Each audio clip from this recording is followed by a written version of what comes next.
అండి మీరు చూస్తున్నారు రైతు బిడ్డ ఛానల్ కిరణ్. ఈరోజు వీడియో టాపిక్ వచ్చేసి మన ఆంధ్ర రైతులు హర్యానా వెళ్ళి గేదెలు కొనడం వేస్ట్ అండి. ఎందుకంటే హర్యానా నుంచి గేదెలు తీసుకొచ్చేటప్పుడు ట్రాన్స్పోర్టేషన్లో ఇబ్బంది జరిగి ఆ గేదె దూడలు అనేవి చనిపోతాయండి. గేదె దూడలు చనిపోతే ఏ గేదె కూడా పాలు ఇవ్వదండి. రైతు అంత దూరం నుంచి హర్యానా నుంచి గేదెలను ఎందుకు తీసుకొస్తాడండి? పాలు కోసమే కదా.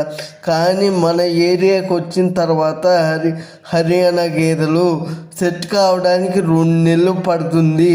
రైతుకు 2 నెలలు నష్టపోతాడు రైతు పాలు అనేవి. ఎందుకంటే పాలు సరిగ్గా ఇవ్వదనమాట.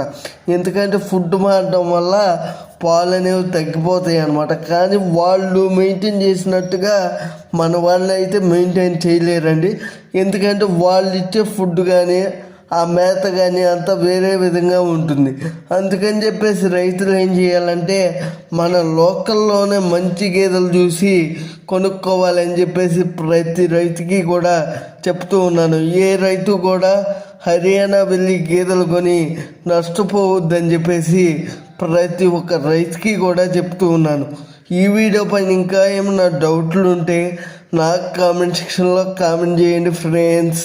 నేను తప్పక రిప్లై ఇస్తాను ఫ్రెండ్స్. Thank you friends. రైతే రాజు కావాలి, అదే మన ఆశయం. అందరూ బాగుండాలి, అందరిలో నేను కూడా ఉండాలి.